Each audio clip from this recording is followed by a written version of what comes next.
filtering in, but I think we'll probably get started. There'll be a little introduction time, so by the time we really get going, people I think will be here. And just before we start, I know that Pastor Harris is... Actually, I got us going. Oh, okay.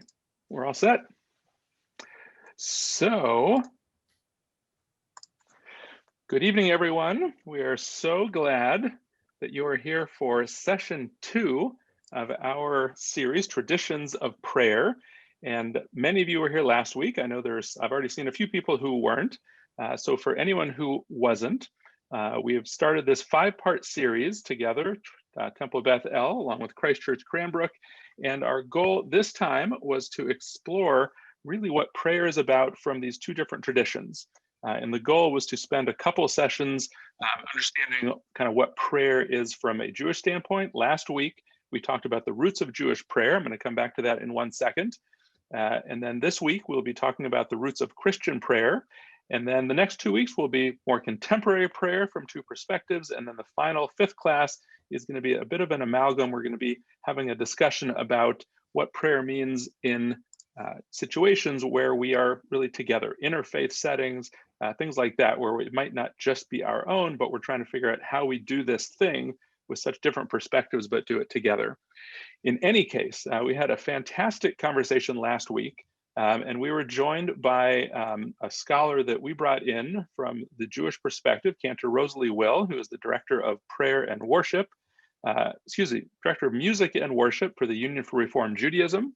And she gave a presentation that was wide-ranging. She talked about a number of things, but just by way of a brief summary, I want to mention a couple of them just to kind of get us back onto the same page for this week. So a couple of things that she talked about were, number one, the idea that Jewish prayer evolved as a system that grew out of the original Torah system. Worship originally in the Jewish community was the sacrificial system. And that sacrificial system was based at the temple in Jerusalem. Before that, from the book of Exodus and beyond, it was the tabernacle moving through the desert. But this system was all about how we communicate with God, and the ancient way was through sacrifice. That system essentially ended with the destruction of the Second Temple by the Romans in the year 70 CE. Timing, of course, is not an accident. Both of our communities had a lot going on about 2,000 years ago in Jerusalem. But the end of the temple meant the end of that whole system. And so the sages, the original rabbis at that time, had to come up with a way to really salvage Judaism when everything that it was about had been destroyed. So the system of prayer grew out of that system of sacrifice. And even today, we'll talk a little bit more about this next week, but even today you can see how some of the things that we do are form of prayer, and some of the things that we do reflect back to that time of sacrifice. So she talked a little bit about that, the growth of Jewish prayer in that way. She talked about some of the different angles that we bring to prayer. She talked about the idea of keva versus kavanah, which means essentially the difference between fixed prayer, prayers that are written in the prayer book a certain way, versus kavanah, or intentional prayer, prayers of our heart, and how we find the balance between those. She talked a little bit about the language of prayer and how it comes from some different Hebrew roots and where those came from. And we really got into some discussion also about what it is, what's the purpose of our prayer. And there was this idea that we, in some senses, pray for ourselves, maybe even more than we pray for God. Meaning, I think what she had said at one point is, God doesn't change as a result of prayer, but we do. I realize there was discussion about that, even some controversy. I don't want anyone to take that as a black and white statement. Judaism wouldn't entirely say one way or the other, but there certainly is a thread of how prayer impacts us. And that was kind of her point, is that as prayer has grown in the Jewish community, it's been very related to our practical lives in the real world. So that was generally some of the things that came up last week. The goal wasn't to fully go through those, but just to set the stage a little bit, because this week we are not going to really focus on those, but sort of start over again with looking at the roots of Christian prayer. And so we are excited about this. Just a couple quick reminders. we will have a presentation this evening, but then there's going to be plenty of time for conversation and questions. The easiest way to do that is to put a message into the chat. And I am right now sending a little note. If you aren't familiar, down at the bottom of your screen, you may have just seen something turn orange. There's a little box that says chat. And over there is where you can put in questions, comments, anything related to that. And we will do our best to curate that and kind of keep track of them so that later on we can come back to as much as we can get to. So again, please put anything you'd like into the chat so we can keep track of it. And it is my pleasure to turn it over to my good friend, Reverend Bill Danaher.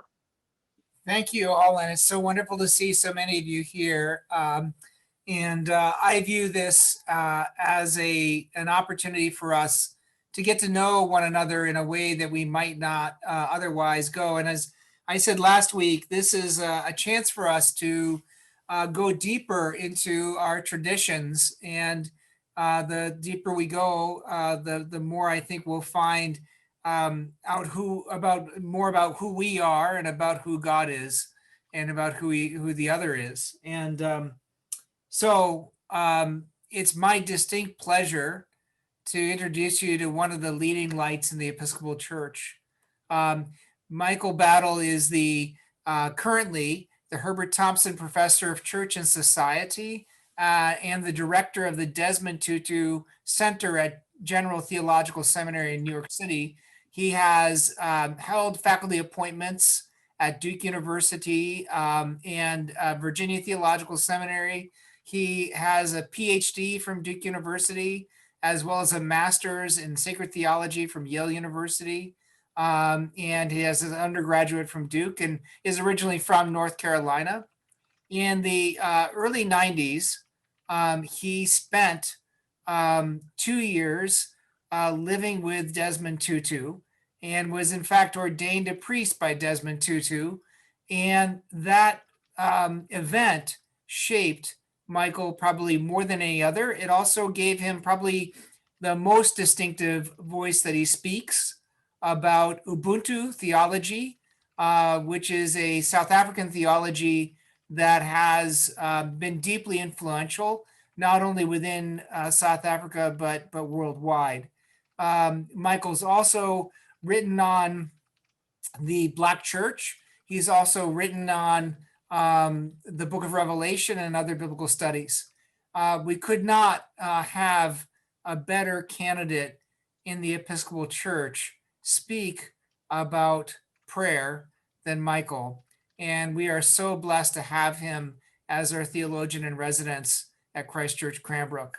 So without further ado, I'll turn it over to you, Michael, with great appreciation. Thank you so much, Bill, and thank you also, Mark. It's a wonderful opportunity to be in these two communities, Temple Bethel and also Christ Church Cranbrook. You were giving me an opportunity I don't get to have very often. So thank you all so much for actually dedicating your Wednesday night to this. So I'm hoping that this will be a blessing to you. So let me share my screen.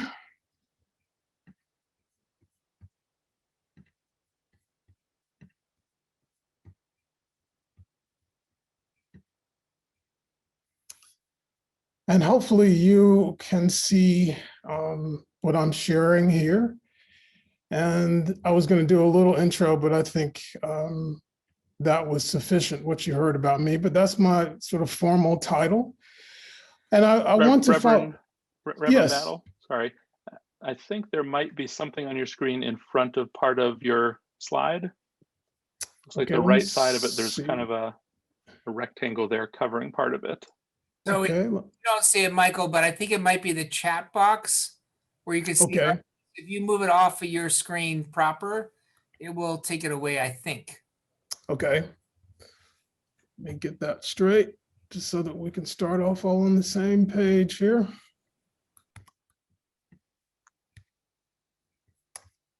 All right, so I'm going to share the screen again. Let me just minimize my screen. Isn't Zoom fun? So I want to follow Rosalie's presentation in terms of presenting the roots of our traditions. And I want us to think of as simple a definition as possible in terms of getting at the roots of Christian prayer. And I've named it this way: practicing the presence of God. And I want to make sure that we understand our commonality, that I think Abraham is a major source of.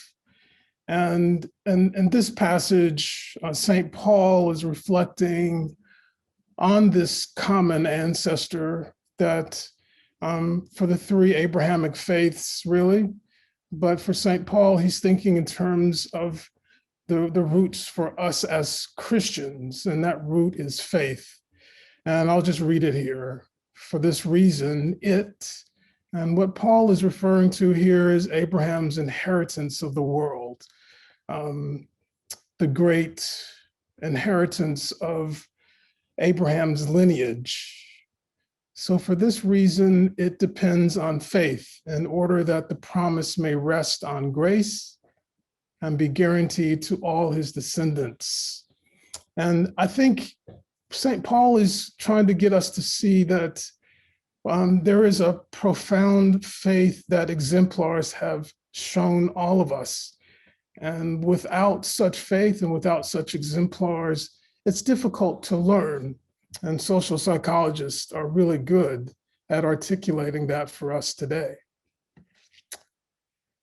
Here is, to me, one of the major ways of understanding the roots of Christian prayer, and it's through two individuals, I would say, Mary and Martha, and they were two of Jesus's best friends, and they have come to be the typologies of Christian prayer. And so what has occurred in this narrative is Mary and Martha's brother Lazarus has passed away, and they are, Mary and Martha, upset as siblings because they say Jesus should have been there. And then when Jesus arrives, they really display in really powerful ways the two typologies that Christian prayer have come to understand and the way that they respond to Jesus. So Martha, you can see her over on the left side, holding some utensils and probably some drink or water. And she is showing the resentment that she is seeing that is going on between Jesus and her sister, Mary. And so Martha represents the active life, the life of service, the ways in which we work in the spiritual life. Mary, who Jesus is talking to, probably on her knees, listening, probably more introverted. Mary represents the contemplative life. So from this biblical narrative, the church tradition around prayer has come to understand how prayer is both active, like Martha, and contemplative, like Mary. I am also trying to show how prayer is rooted in the biblical narratives, and similar to what Rosalie was teaching us last week. Here is an image in terms of how prayer has moved through the ages. And from that typology you just saw with Mary and Martha, the movement of monks and nuns, the movement of what's called the desert tradition of Christian spirituality, is a movement that has really set in motion how prayer is both active as well as contemplative. And so the desert tradition has come to be the way we understand Christian spirituality, in which monks and nuns would go similar to the Christian tradition that we are in now, the 40 days in which Jesus went into the desert, into the wilderness. Monks also, nuns, desert fathers and mothers saw themselves having the same need to go into places of desolation to pray. So from that movement, from the typologies of the contemplative and the active, and from the monastic movements, we find ourselves going through this part of the traditions of prayer. So as you can see here, Constantine is there in the middle. Christianity becomes institutionalized, and it becomes such that prayer becomes almost the way you understand traditions of civil religion. And in that way, Christianity becomes the official religion of the Roman Empire. That should be Roman, not Rohan. And the Roman Empire is both a major problem for Christianity as well as an opportunity. And the major problem really has to do with our discussion tonight, because prayer becomes a tool, a way of not allowing both the active and the contemplative. So what I mean by that is what you will see in the following slides.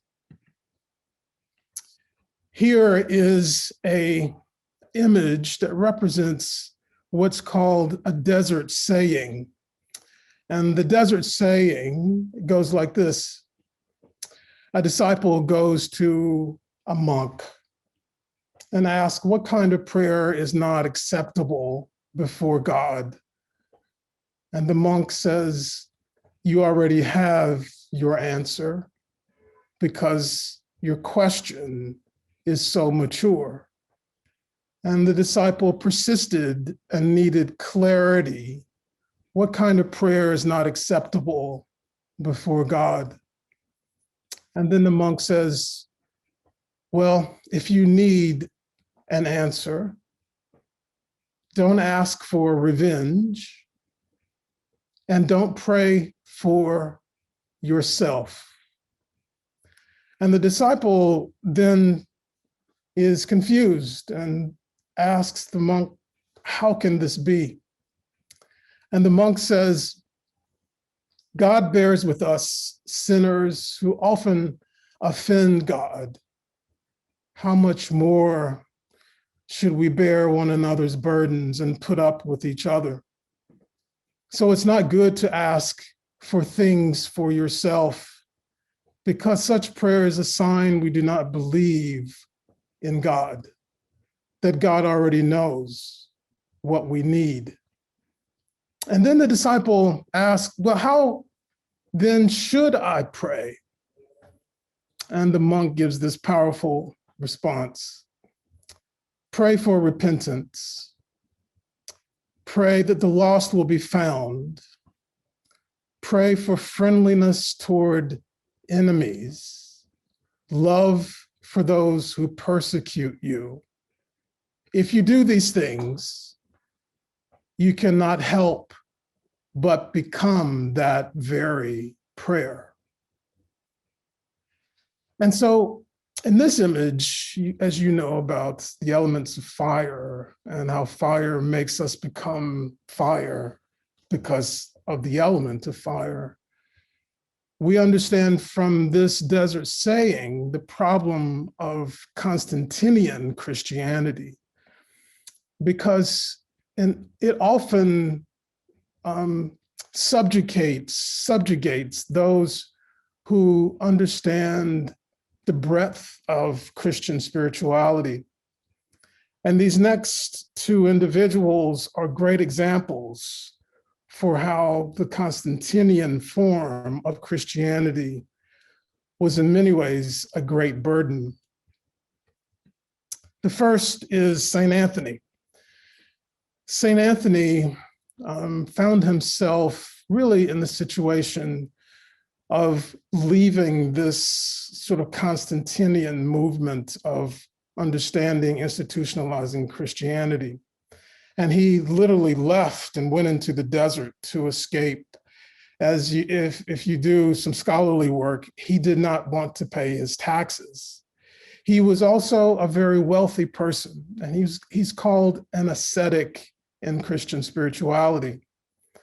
But it wasn't just he didn't want to pay his taxes or evade his taxes. He didn't want to support a Roman Empire. And so he went into the desert. And by doing so, many people followed him and became like the disciple I just shared with you. Many would go and follow these monks into the desert, and they would go and seek how to pray. The problem with Anthony's kind of understanding of prayer, which I would associate him with Martha. He's very much of an active kind of person. He understands spirituality in a very active way, very ascetical, very much trying to do things so that God is understood. I mean, I think that's good. The shadow side of that is Anthony's way of praying became very individualistic, if not too much of a burden on many people who couldn't be ascetics, who had families and children. And so Anthony's powerful asceticism, which means asceticism means disciplined spirituality, it became so much of a burden that other figures, actually his contemporary, Pachomius, found that prayer can't just be for the individual. Prayer has to be done in community. And so Pachomius really deserves the credit for how Christians understand monasticism, that is, in community. St. Anthony's example was more of individualistic kinds of prayer. Individualistic has negative connotations, so I don't necessarily want to put that on Anthony, but his way of understanding Christian spirituality was really couched in terms of the agency of the individual. Pachomius is sort of the one who set in motion the kinds of prayer that are Benedictine, prayers that are in community, and the way that we understand Christian monasticism today. So Pachomius to me represents Mary. Mary in terms of being contemplative and community, praying together, understanding that it's important to simply be. And I want to play this clip from Richard Rohr, who is probably one of our most famous contemplatives, who also understands the monastic order, someone who actually lives that himself. So I want you to hear this as he recaps basically what I just said, and hopefully let me know if you are not able to hear this, but hopefully you can. You know, let me back this up with a little bit of history. I don't want to bore you with history, but I know for most people, the very word contemplation, they say, where did that come from? Well, what happened is that our word prayer, that Jesus uses a lot, the Bible uses a lot, had already been cheapened, trivialized 2 centuries into Christianity. And it became a functional, problem-solving, practical thing. To pray meant to make announcements to God and tell God what you needed. It was a transactional thing, all right? So after 313, when we become the established religion of the Roman Empire, you've probably heard how these very sincere seekers went off to the deserts of Egypt, Palestine, Syria, Cappadocia, which is eastern Turkey, and that became the birth of what we now call monasticism. The reason it happened was because the main line of Christianity had become fast food religion, right? Everybody was just Catholic because the whole kingdom was now Catholic. And you were Catholic because you were Italian, not because you met Jesus. And you Protestants discovered that about us. Thank you very much, because you're right. But nevertheless, there was always a strain that wanted to go deeper and say, what's Jesus really talking about? So they started using another word for prayer, and that word is contemplation. It's lasted down till our time. So in the Catholic Church, we have contemplative monks who make that their whole life, contemplative orders. It's really a different form of consciousness. It's not saying prayers, it's living in constant unitive union with God and everything around you. So whatever you do is a prayer. That's why Paul can twice say in his letters, pray always. He can't mean walking around saying the Our Father all day. And the very fact that in Luke's gospel, they have to ask him, teach us a prayer, like the disciples of John the Baptist have. We can assume he hadn't taught him a verbal prayer.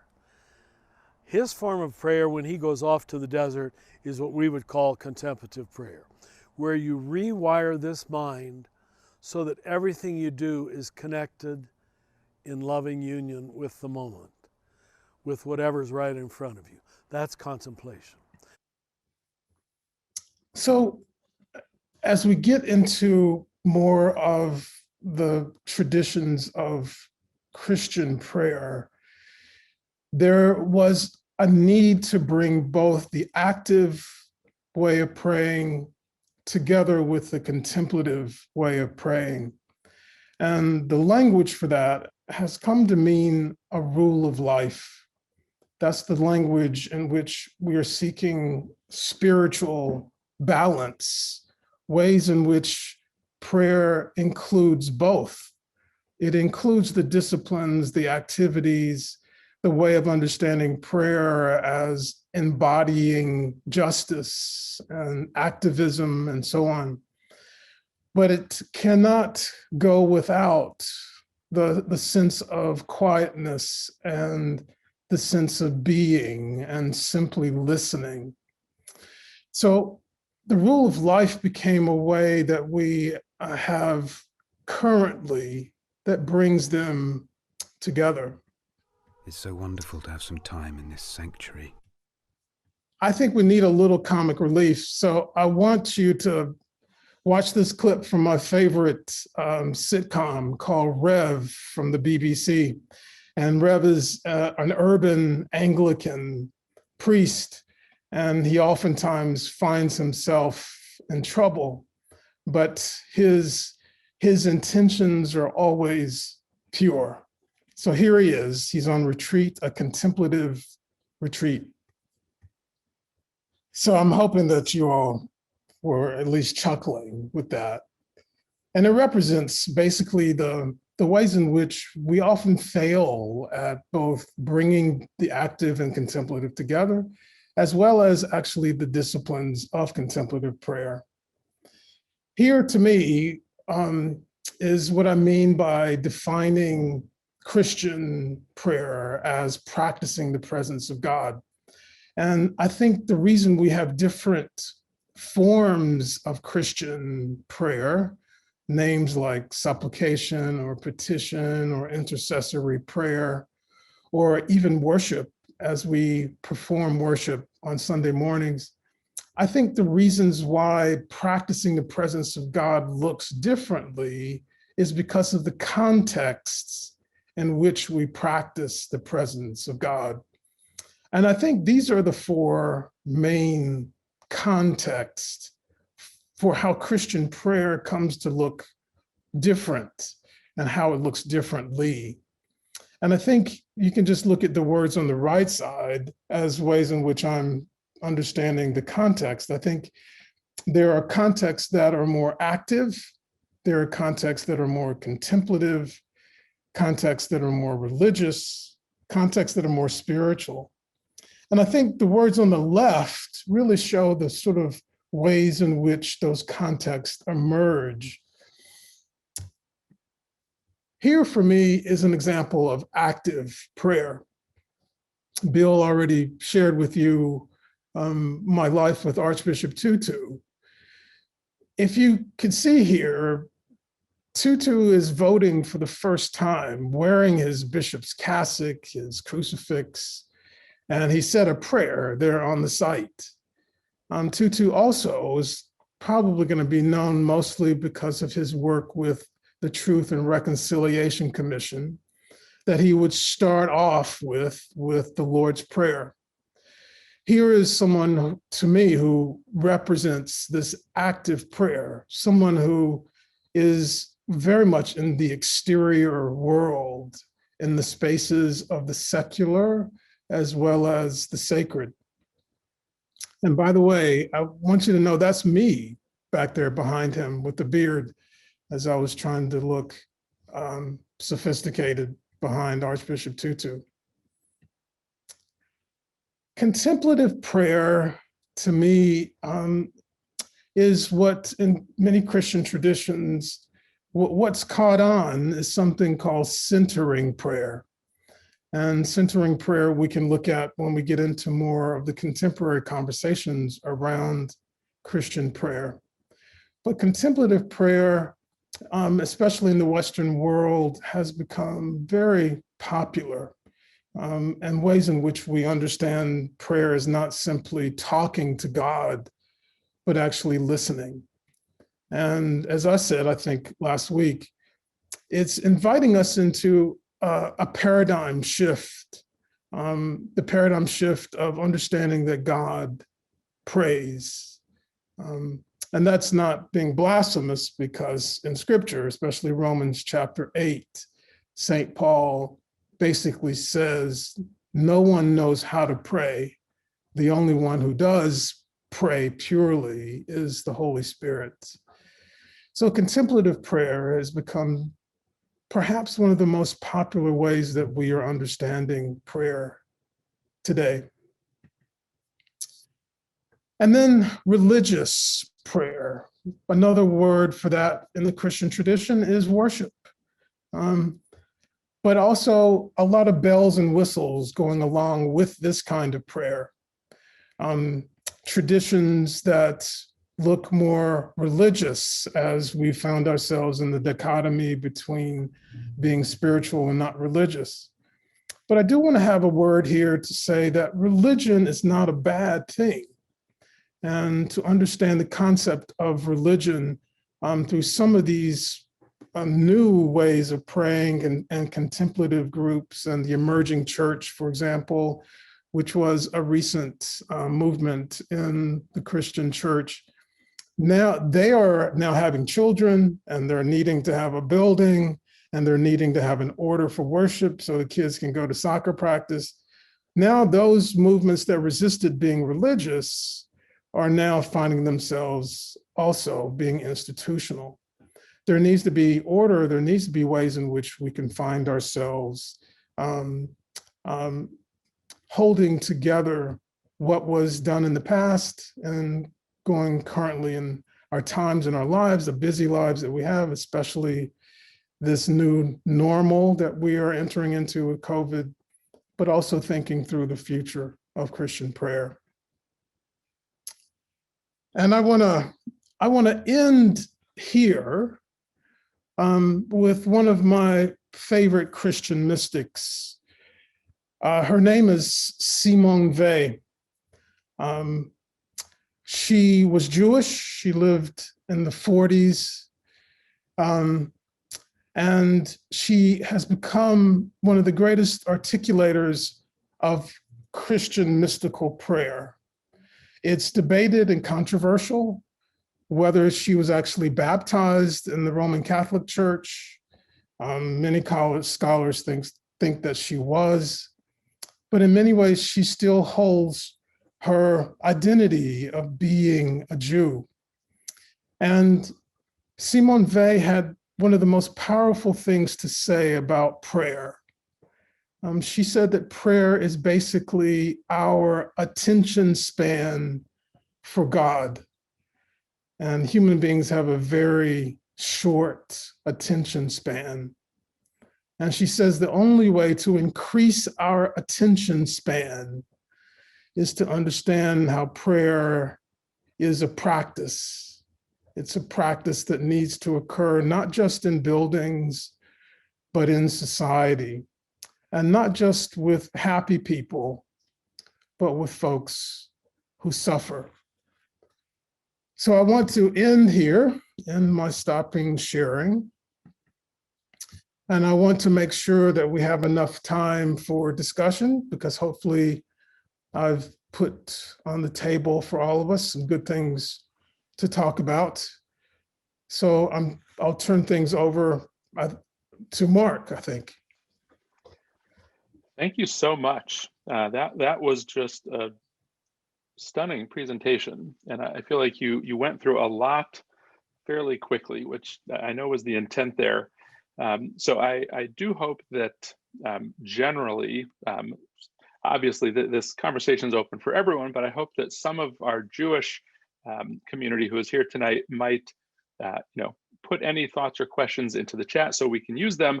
I feel like I have a number of questions that came up in response to what you said that maybe will represent some of what some of the other Jewish participants might be thinking. But just before I ask the question, I will say part of what struck me was that your presentation, it was interesting to me that it was very people-based. And what I mean by that is, obviously you were talking about God and talking about, you mentioned Jesus, you mentioned the Holy Spirit, certainly that was side of it, but you were talking about the people who prayed and the people who represent these different prayers and the people who have lived at different times.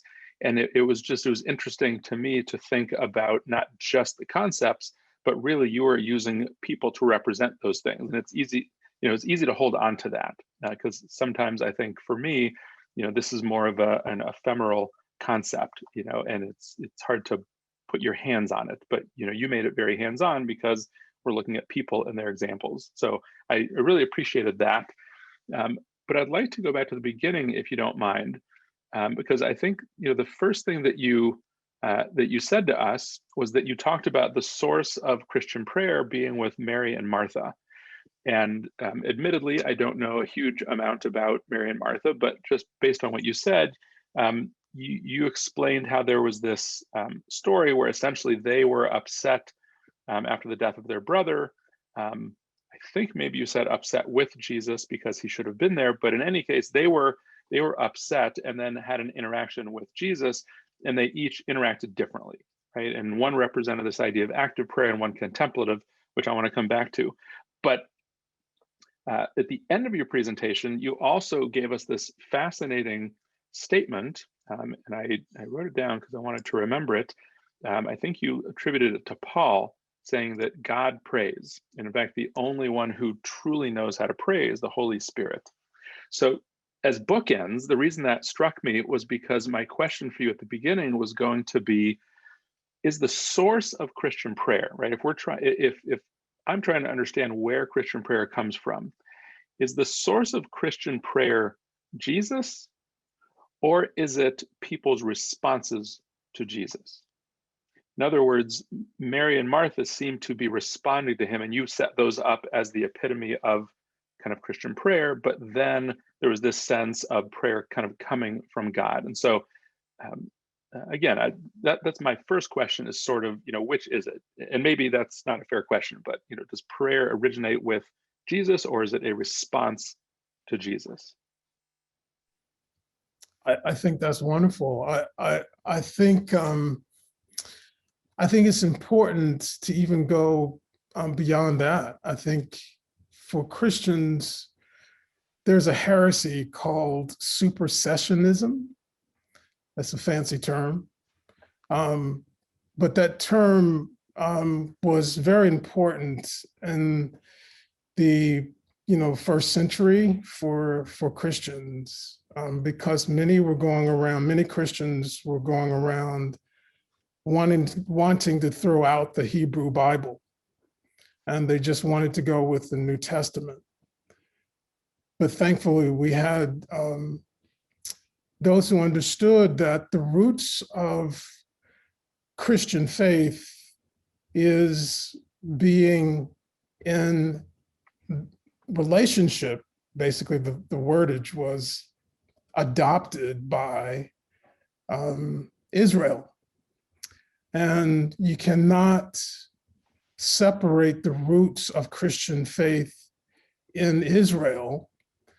And so that's the reason that in order to escape the heresy of supersessionism, I would have to say the roots of Christian prayer is in the faith that Israel, the chosen people, and also in the ways that prayer was understood. And I think you could go and talk about the contemplative ways of praying as the ways that the prophets taught us that God's name is ineffable and so forth. So that's a roundabout way of saying that, yeah, I would go beyond, response to Jesus, or that Jesus started it, because Christians, if we're going to avoid the major heresies that have occurred, Jesus, Christians believe, is Jewish or was Jewish. And just to say one last thing here, Mark, a lot of my theology around race and racism depends on this, because so much of Christian theology today looks European, and also so much of what is considered Christian faith and the ways that many people who have been marginalized through colonialism and so on were victims of different identities usurping Israel as the chosen people.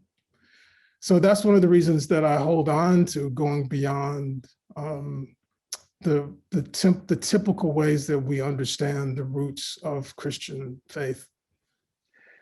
So I hope this won't sound like it's pushing too hard on that, but obviously I'm a big fan of what you said about not succumbing to supersessionism, right? Which for my community means that Christian leaders like you, and obviously like the others from Christ Church Cranbrook, do not necessarily see Christianity as something that replaced Judaism, right? It was a new path, a different path, but it wasn't something that meant the previous path was no longer valid or holy. So obviously, to me, that's important, and I'm glad to hear you say that.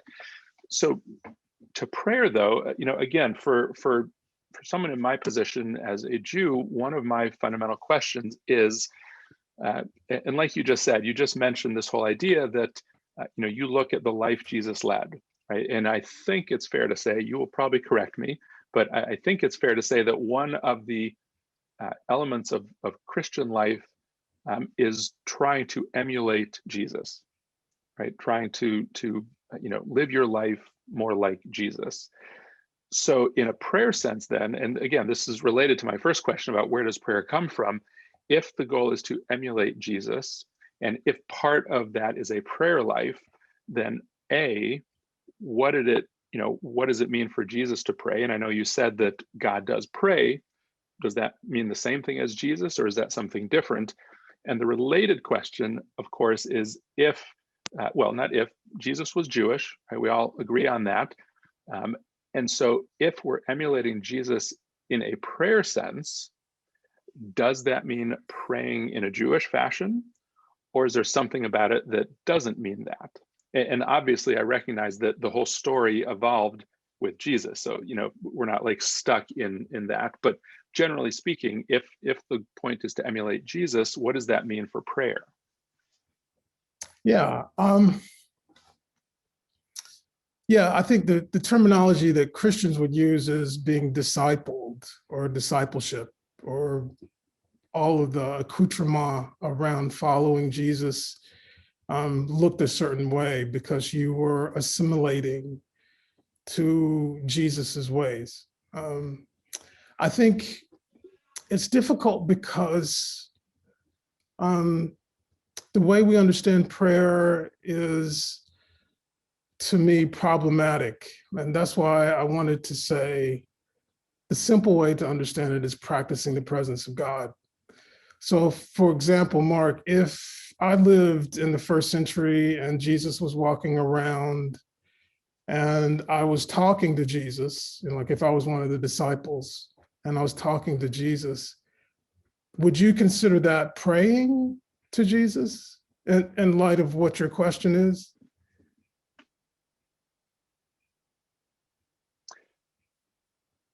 Well, it's a fascinating question. So obviously I can only answer it as a Jew, but part of what we heard last week from Cantor Will, is that for I think the fundamental element of Jewish prayer is about a relationship with God, right? We are, prayer is about communication and building this relationship, which is again why sacrifice was important, because that was, as the smoke went up, that was the closest we could imagine to touching God, right? We're connecting somehow. So in that sense, sure, if the statement is that Jesus is God or somehow representing God and you're having a conversation with Jesus, then I guess I would say, sure, you're praying. Although I'm sure there's lots of, complexity to that maybe is different for you.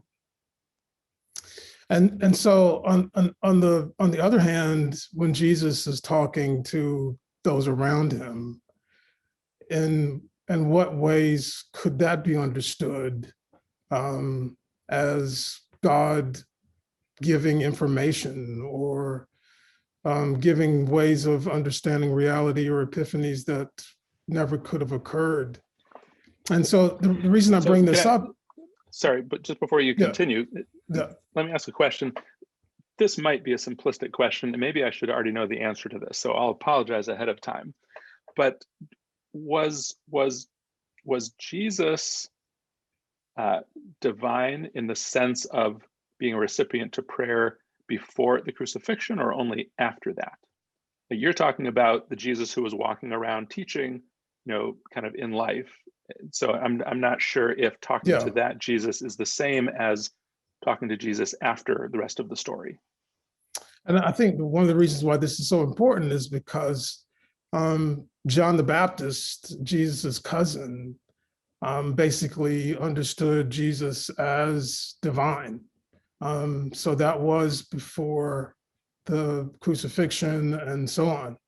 And also John the Baptist is one of the precursors for the monastic movement too, being an Essene and those who lived in the desert. So that's why I think what you're saying is so important, because in many ways, I can't just really pinpoint the beginnings of the Christian tradition of prayer because it's so intertwined with you and with the ways that we understand the being adopted into this relationship with Israel. And if we do not admit this as Christians, we fall prey to other secular ways of understanding religion similar to Constantinian religion that will get in the way of the particularity of understanding prayer.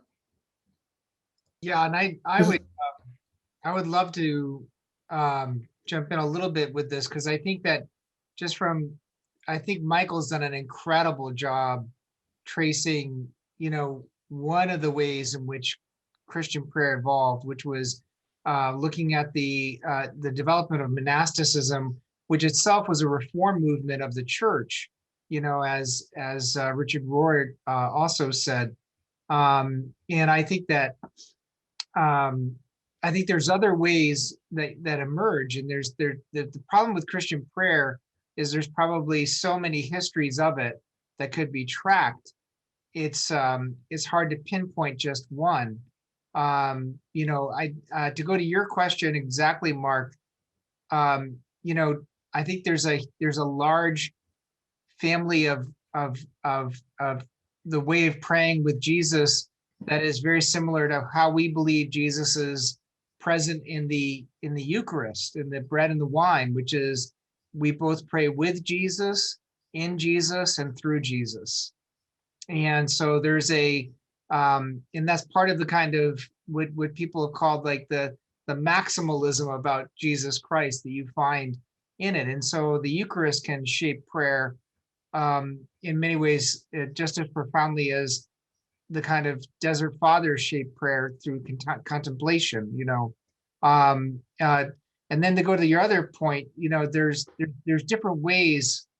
I do think in Chabad Messianism or Lubavitch Messianism, you do have, even within Judaism, people who begin to venerate a leader so highly that they begin to think that that person has powers beyond normal human beings. They're going to rise from the dead or something like that. So and you can see evidence of that in the New Testament. That not, and this is not to, it's just to say that there's going to be so many different perspectives on this, because Christianity is not unified in terms of its histories. There's all sorts of traditions that are operating at the same time. Is that fair, Michael? That's kind of what I wanted to add. Yeah. But it's important what Mark is bringing up, because this is at the heart of a lot of our problems. And I was trying to say that at the heart of problems that are even going on for beyond Christians and Jews. Yeah. Now your connection as well with the thing that your point that supersessionist theology, which displaced which said that the church was the new Israel, that theology did inspire the Dutch who colonized South Africa. It also inspired the Pilgrims who colonized the United States, the New England. And so, part of the healing of that is to actually get back to this understanding that when God makes a promise, God doesn't break it. That's that's right. The easy ways to kind of solve this is there's no way God could break a promise with somebody. If God swears by God's self in a covenant, we're kind of stuck with God. And so whether you like it or not, Mark, from this perspective, I thought what you did, Michael, was so elegant and so beautiful. I wonder if you could say a little bit more, and this is a question that came up, and then I'll turn it over to my clergy, is people wonder, if you're an extrovert, can you be a contemplative? And as someone who is extroverted and has tried to be a contemplative for years now, I'm just hoping that your answer is yes, but I didn't have perspective on it. Yeah, I think some of these ways that we bifurcate extrovert, introvert, so on, I think some of that is artificial. I was just telling my son the other day, he was trying to make excuses for why he shouldn't cook because he's an adolescent. I was saying that, adolescence is basically a category in the Western world. So the problems that we place on ourselves, I think, are in many ways artificial. So what we mean by extrovert, I guess we use St. Peter as that sort of typology of an extrovert and not being able to sit still and pray. But if you look at the whole narrative of Peter, of course, we don't really know what's true in terms of after we understand St. Peter's death. But his life also represents both extroversion and introversion. I think you can be both that active institutional rector that has to be an extrovert, has to be a way of bringing out, fanning the flame of many people's gifts. But also, unless you have a root in the source of why you exist and who you are, and returning to that, you won't have longevity. Secondly, you'll inevitably make a lot more mistakes if you're not grounded. And then third, I think you won't be able to use your activity based on the way that God is particularly calling you. In other words, you're not just supposed to be a generic rector, you have a particular calling. So I think unless you have that contemplative core, you'll have those problems.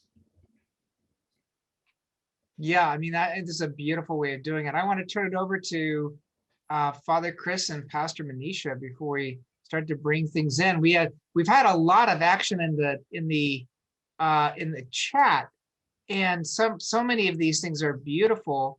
And I think that Father Chris has been tracking this, but there was some beautiful things about Enneagrams and Myers-Briggs and psychology and the role that plays within one's propensity to pray that you've started to touch upon. And then after you answer that, I'll just open it up to Father Chris and Pastor Manisha before we turn it over to everybody else.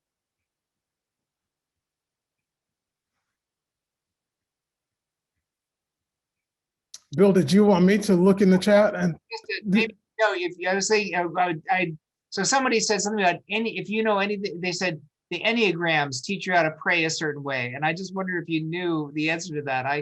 I know a little bit about the Enneagrams. I didn't know they had their own charisma. Yeah. You may want to explain what those are for all the folks who don't know what that is. Go ahead, Chris.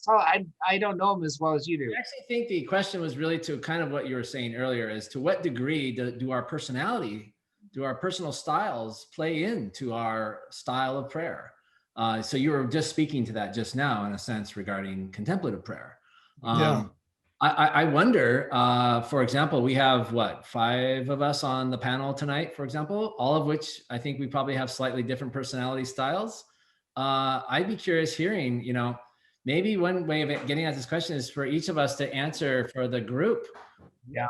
We talked a lot about what prayer styles, right? We've talked about types of prayer. We talked last week a lot about language in prayer and how you can use different language and song in prayer and so on and so forth.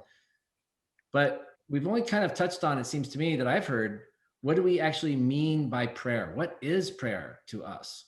And I heard Michael offer a definition tonight. I heard Mark offer one, I think, about communication.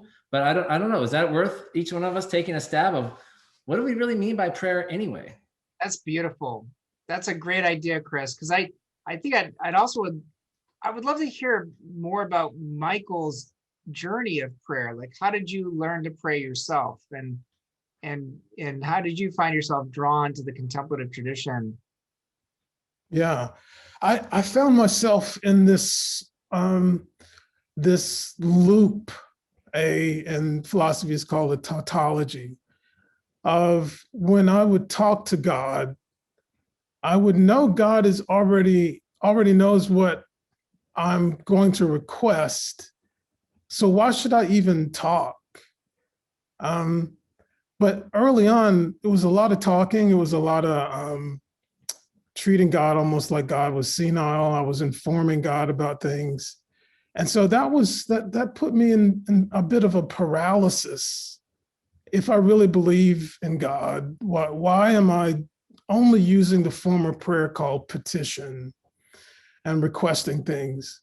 And I also found myself in the conundrum of, reading the New Testament and seeing Jesus heal people and do things. Didn't Jesus know that they're going to die? I mean, why even do those miracles knowing that they're just going to die? And so from those beginnings, I think I grew more contemplative, and that's why you're getting this presentation tonight of understanding how prayer in the Christian tradition has to move beyond just requests. And I think it has to move also beyond just understanding everything in a personal way, we have to be able to understand communal ways of praying as well as understanding God. Can I Is that- ask a follow-up to that, Sure. just briefly? So it was related to this whole framework that you brought up of the active versus contemplative, right? And that's sort of been the focus tonight. So I think that as you were explaining contemplative, like, the word contemplative makes sense to me, right? To contemplate and to think deeply about something, and even the idea of internal versus external. But at one point, I think in the examples that you were giving, it sort of sounded like you said that contemplative prayer is not about saying certain things. I think this maybe was also connected to Paul, right? There was this, pray all the time, right? Yeah. And I think what you said was, what that did not mean is you're supposed to walk around saying prayers all the time, but what you are supposed to do is walk around embodying, right, holiness and living a certain life, right, the way you are. So for me, the confusing part of that was, so is contemplative prayer then not prayer the way I might think about it? In other words, is it the type of life you live? Is it the way you interact with people? And that's obviously great, but that's, when I think of prayer, I'm thinking more directly of those moments of communication. And it sounds like this is sort of not only beyond that, but different from that.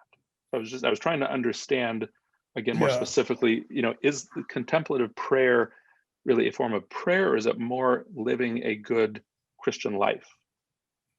Yeah.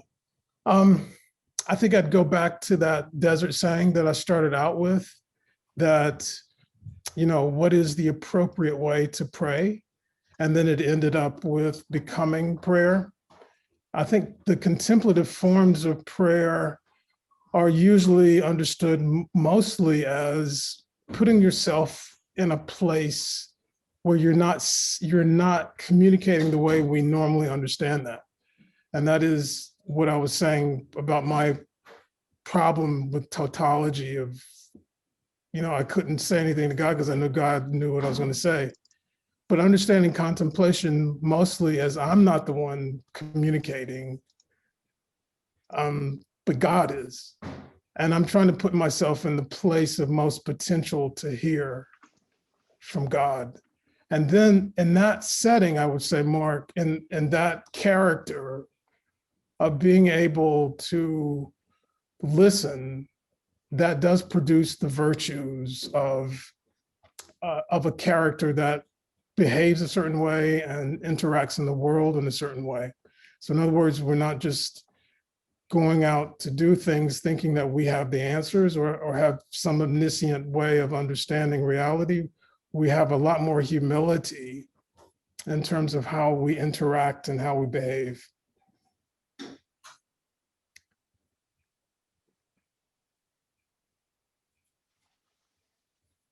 Thank you.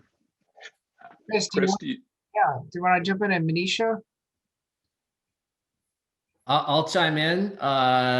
This is one of those questions that my answer will be different every time I'm asked. But it currently orbits around something like this. And I really appreciate Michael for greasing the wheels here.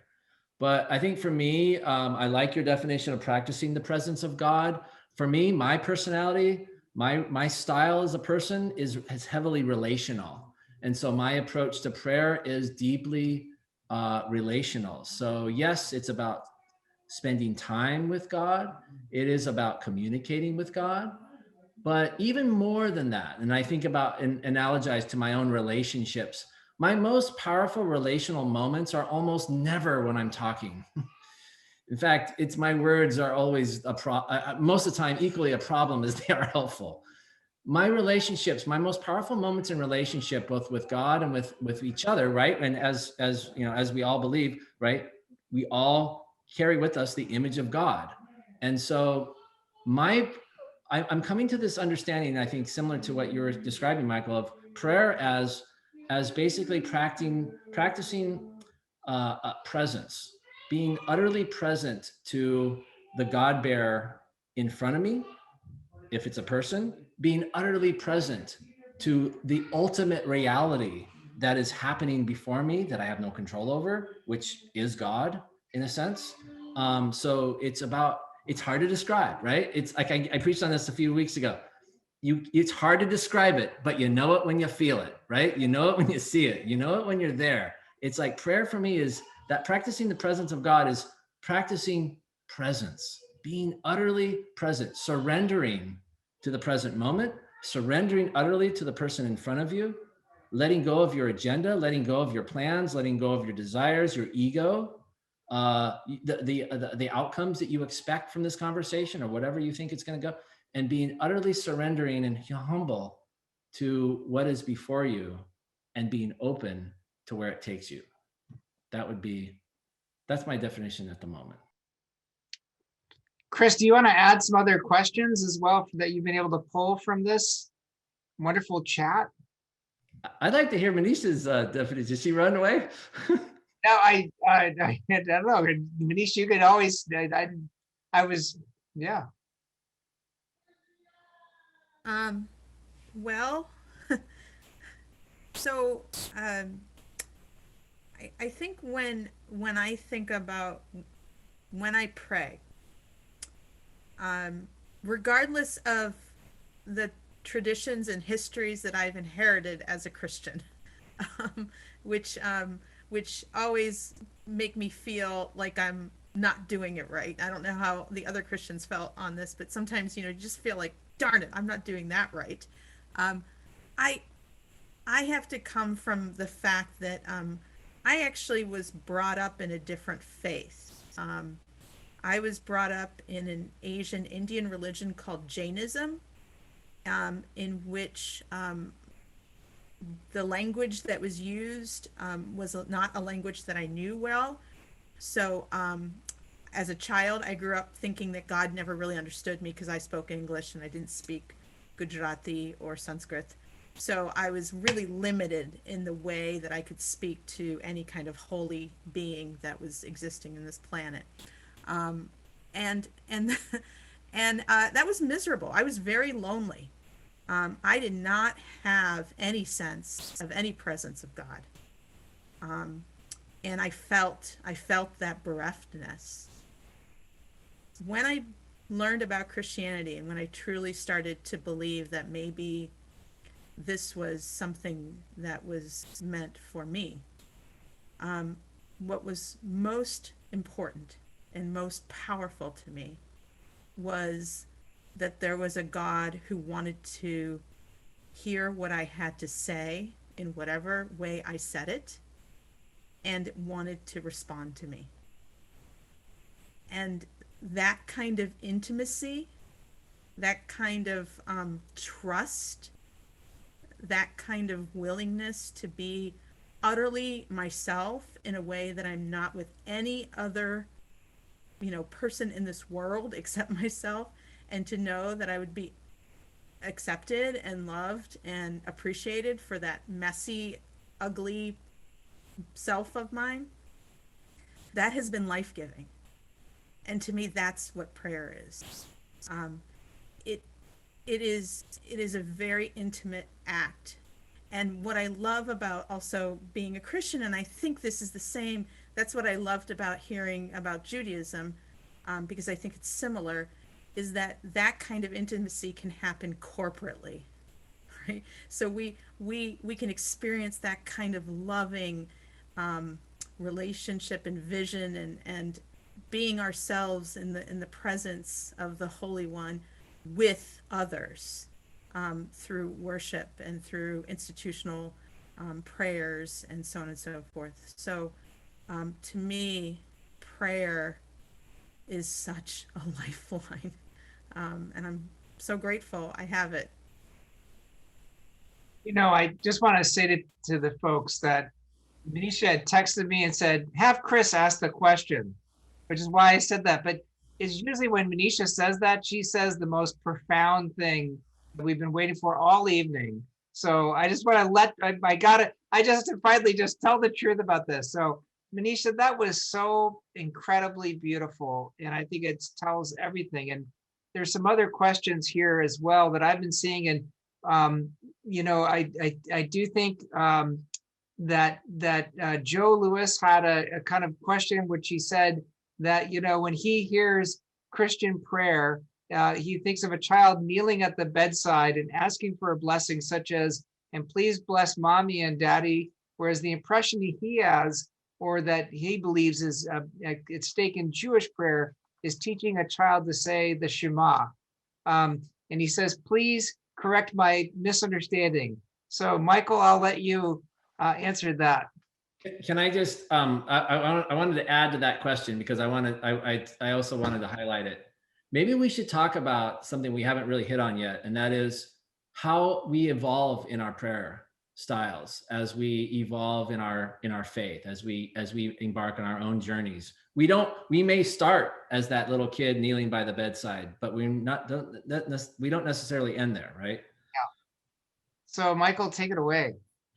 Yeah, I mean, I agree. I mean, Jesus said that the ones who are closest to the kingdom, and if you want to get into heaven, you have to become like a child. So I agree that there has to be that understanding of innocence, that understanding of authenticity, that as we grow older, we become more jaded and cynical, but the child is a lot more open to reality because everything is a miracle for a child. So in that sense, yeah, I do believe that kind of prayer, kneeling by the bed, for mommy, for daddy, the genuineness, the authenticity of that is closer to the kingdom. I think what I really learned from Manisha, and I remember Manisha back at Duke, and I remember her doing some work on being a Jain. And I think I said to you, you probably don't remember this, but if you look at the practices, the ethical practices of caring for all of life, even if it's an insect, I think I said to you, I don't understand how anyone could say that that's any less of faith or spirituality than what we understand in the Christian tradition. In fact, it's more. That's more, and Christian ethics, that's called supererogation. That goes beyond what we understand as ethical. And I think that's important. And for what Manisha was saying, that she needs to speak to God because that's her way of knowing God's presence. So I'm not trying to say that talking to God is wrong. I'm trying to say that prayer really manifests based on the context in which we are. So for COVID-19, for example, the way that we are praying is different. And I think the longer that we are here on this planet, going to Chris's point, the more mature, the more developed we can be, and more disciplined we can be in understanding these traditions, both in terms of Jewish prayer and Christian prayer. So can I follow up on that briefly? And that's a beautiful way to help us understand that.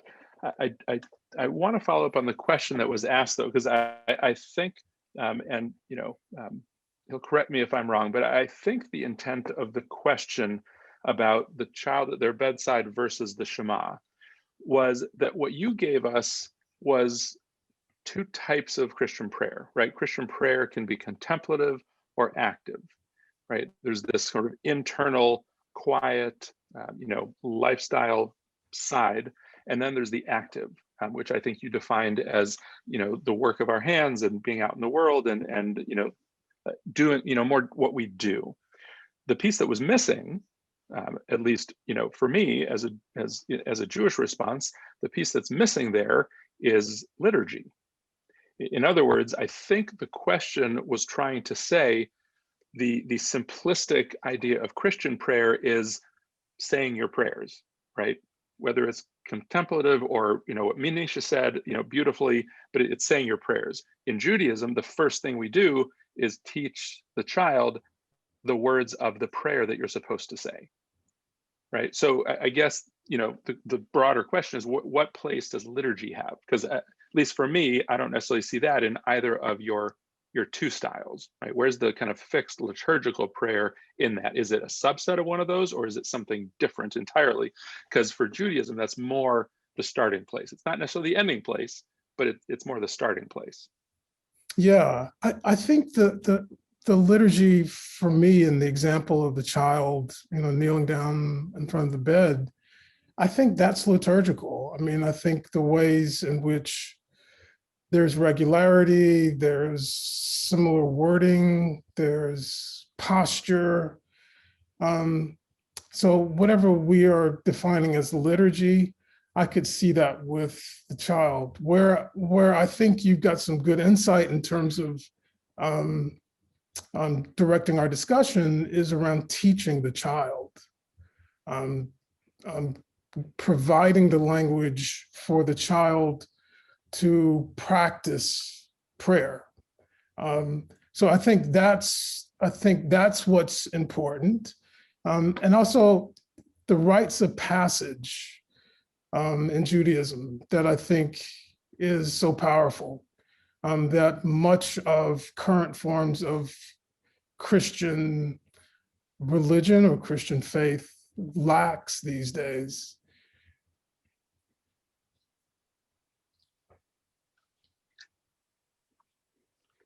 We did, I actually got a question from someone who asked about the Lord's Prayer, which maybe our Jewish friends wouldn't recognize, but maybe you'd recognize Our Father, who art in heaven prayer. And it goes on like that. I don't know if that's the equivalent to Shema. I'm just wondering, and somebody who's more knowledgeable can answer that, but this is a prayer that that actually in the Bible, the disciples who are following Jesus and trying to understand what the heck he's saying to everybody, they say, well, how then do we pray? So they actually ask that question very helpfully. And Jesus says, well, pray then in this way. And the words of the Lord's Prayer, which has now been called the Lord's Prayer, is, Our Father in heaven, hallowed be your name. Your kingdom come. Your will be done on earth as in heaven. Give us today our daily bread. Forgive us our trespasses, our sins, as we forgive those who sin against us. Save us from the time of trial. Deliver us from evil. For the kingdom and the power and the glory are yours, now and forever. So, it's such that a Christian will learn that by heart. And this is really across all denominations, which is kind of cool because not much else connects many of our denominations, but this seems to do it. And I wonder about the Shema. I've experienced this whenever I'm at someone's bed and they're ill, especially for stroke victims or dementia victims. We'll start to pray together, and they may not know who I am. They may not understand what's going on. But once we start praying the Lord's Prayer, they know how to do that. And they pray, which to me is just utterly breathtaking.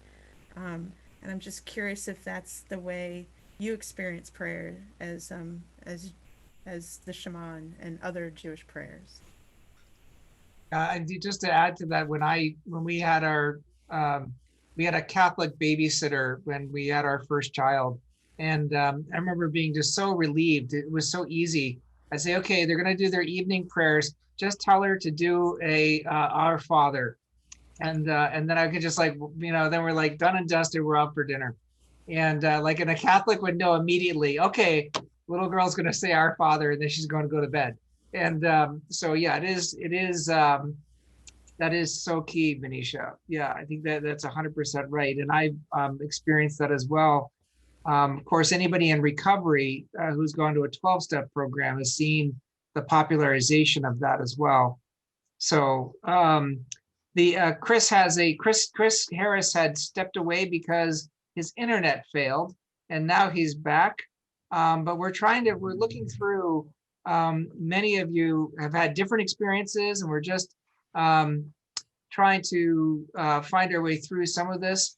I do think that one thing that hasn't been said that should be said, that's really key, is part of the prayers that Christians offer in many liturgical churches is profoundly influenced by Judaism.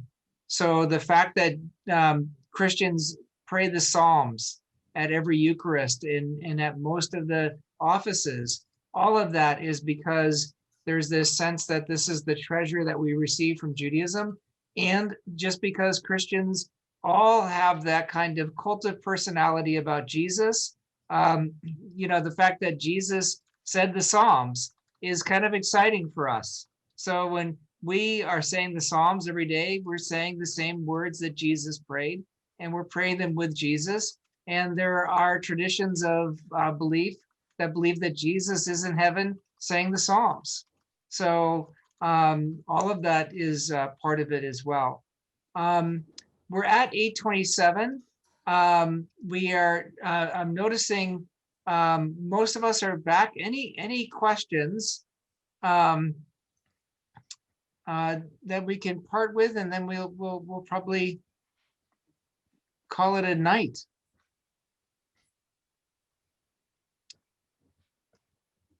I have a closing I wanted to do for you all, and I want you to guess whether this is a Jewish prayer or a Christian prayer. Oh no. Yes. You're springing a pop quiz on us? A pop quiz. So listen to this description of prayer and tell me, is the author Jewish or Christian? Prayer is the language of the soul and conversation with God. It is the most intimate gesture of the religious life and the most transformative. The very fact that we can pray testifies to the deepest elements of our faith, that the universe did not come into existence accidentally, nor are our lives destined to be bereft of meaning.